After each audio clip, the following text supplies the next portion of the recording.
Здравейте! Вие гледате нашия училищен подкаст, в който обсъждаме важни теми за учениците. Днес говорим за нещо, което засяга много млади хора – агресията в училище. Наш гост е психологът госпожа Росица Димова, който ще ни помогне да разберем защо се проявява агресията и как можем да я предотвратим.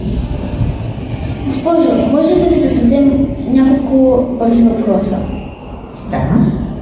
Кой най-често провиква конфликт между учениците? Коя е първата стъпка за овладяване на силни емоции и с какво агресията се различава от самоотстояването? Какво първо предизвика агресията? Много често не разбираме. Много често това, което не можем да направим и сме така първичната реакция.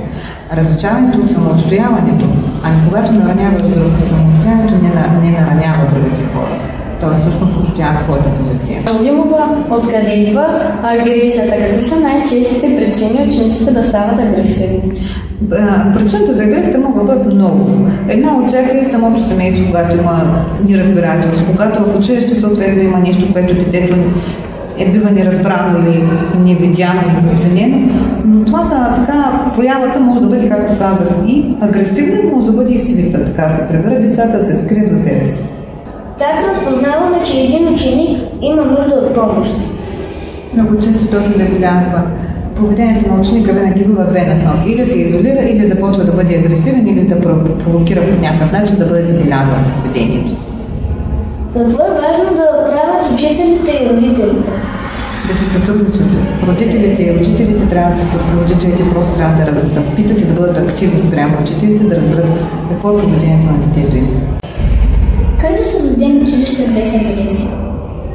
Училище без агресия може да се създаде, когато се започнат да се работят учениците заедно с учителите, да се направят много общи дейности, в които учениците могат да разпознаят такова поведение, да разпознаят защо то е предизвикано и да участват в общи дейности като клубове, като нещо, което е по интерес. Така самите деца виждат другите в друга светлина. Какво може всеки ученик да направи още днес? Може да бъде активен, да поиска да бъде участник в такива мероприятия.